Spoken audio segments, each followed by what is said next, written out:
No. The check was genuine. It's very suspicious. I know, very suspicious indeed. So, am I to assume that this devilish man was Mr. Hyde, and the gentleman that you're talking about was Dr. Jekyll? I'm afraid so. And is this what's bothering you so much, that Dr. Jekyll may have some undesirable friends? All I know is that Dr. Jekyll and Mr. Hyde know each other fairly well. And I feel that Dr. Jekyll may be the victim of blackmail or extortion at the hands of Mr. Hyde. Mr. Anderson, I think you're being very paranoid. This might be some misunderstanding of some kind. You say you haven't met this Mr. Hyde, correct? Of course not.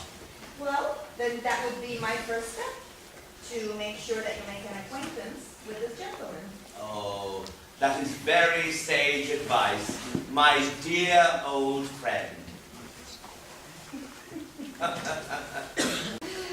I shall forgive you the old part of that old friend. But speaking of age, you do know that my birthday is coming up soon. Oh, congratulations.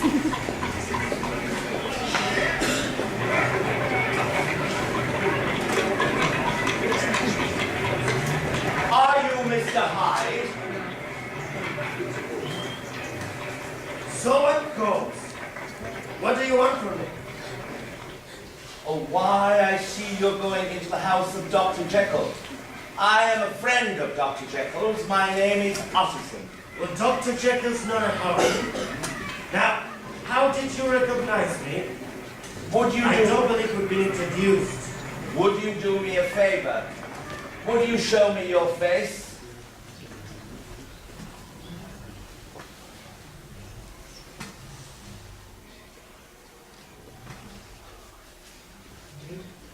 I shall remember that face forever now. Now answer me. How did you recognize me before? Oh, we have some mutual acquaintances. Mutual they acquaintances? told me. Yeah. Who? Dr. Jekyll, for example. Never told you about me. That's a lie! Mr. Hyde, that is not the language of a gentleman.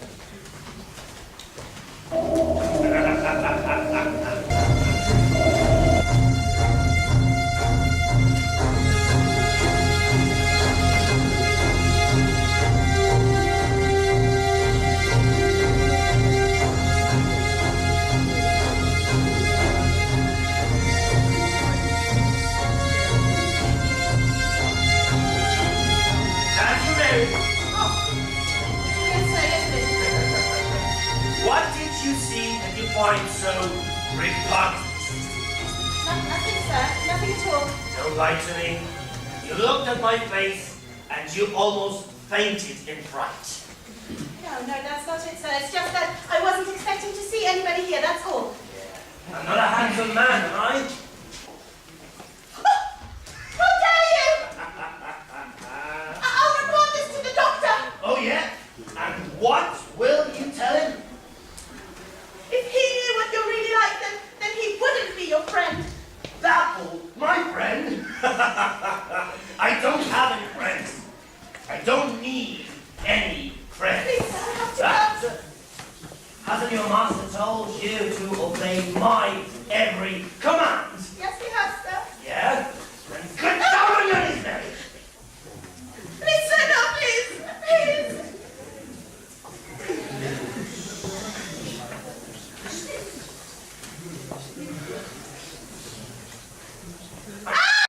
You know, Miss Lanyon, sometimes in his ignorance... Ignorance?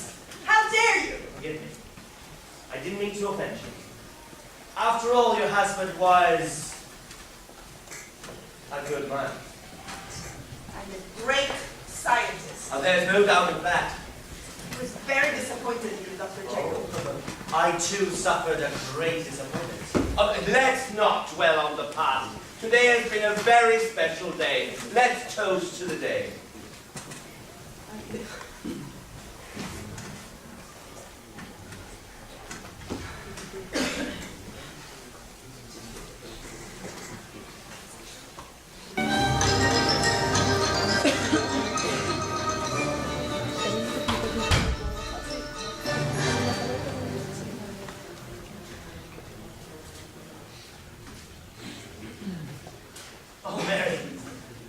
bother to clean up. The laboratory doesn't need any cleaning. Oh, sir, if I didn't clear out the dustbin here every once in a while, you would surely fall sick. Besides, it's no bother. But you might break something. You know I have very delicate instrument in here. Sir, I won't touch a thing, I promise. Everything will be just as we left it. Now, shall I bring you breakfast? Well, just coffee, please. Oh, sir, a coffee is no proper breakfast. My mother always said, even if you don't eat all day, you should at least have a decent breakfast. Well, she was right. Your mother was a very intelligent woman. I don't know if she was very intelligent, sir. She didn't know how to read or write, but she had 6 children, and she knew how to bring them up well. As I say, it's more important to have good common sense than all the formal education in the house. You can say that, sir, being wise as you are. And why do you say that? You truly think I'm wise. Well, of course you are. I mean, look at all those books you have, and those experiments you're always mixing up. I mean, they must be good for so many things. So many things you say. Yes. You truly believe that, don't you? Well, of course. I mean, there must be medicines or something. Surely something to do a person good. Doctor? Doctor, are you ill? Go to the chemist. Bring them back. Doctor. No, Mary, don't go. Don't go. But the salts. No, don't go. I tell you, don't go. I command you, okay? I don't understand. Now listen to me closely, very closely, Mary. No matter what I say, no matter what I do, don't bring me ever those salts, okay? Not even if I beg you for them. Sir, I don't understand. Now you don't understand. I know you don't Why are you understand. talking so strange? Just follow my instructions. Come on, okay? Don't bring me those salts. If you don't follow my instructions, things could get much worse. Yes, sir. No, leave, please. I don't want you to see me like this. Please. Yes, sir.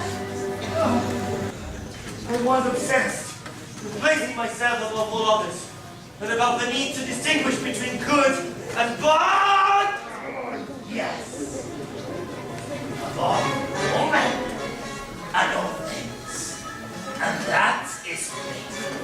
And I am you. No! I can't control you if I want to. No. Listen to me.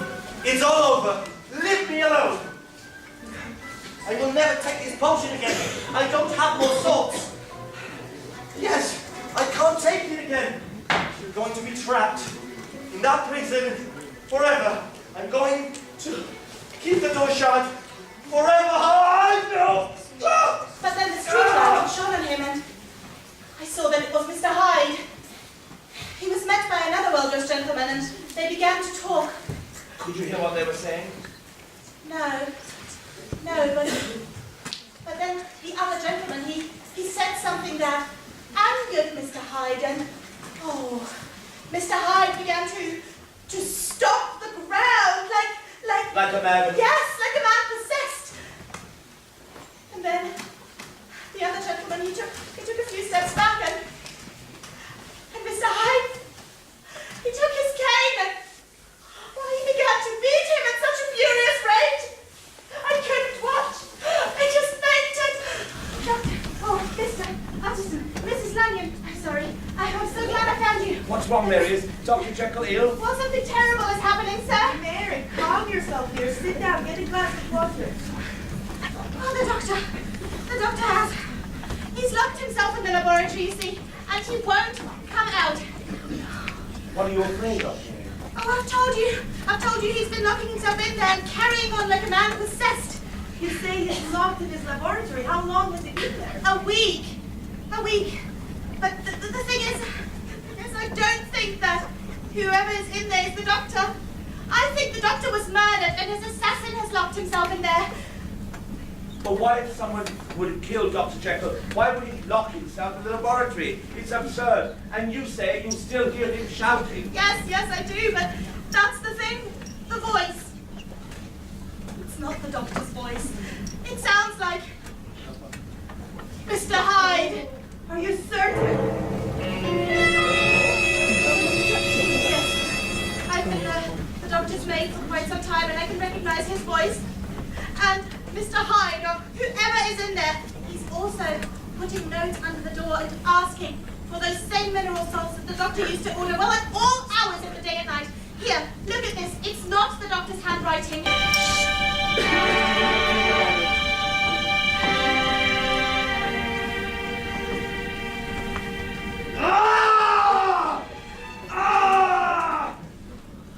Jekyll, is that you? Who are you? Artisan! Artisan! Artisan, please have mercy, I beg you! No, you don't! That's not the voice of Dr. Jekyll. It's Mr. Hyde.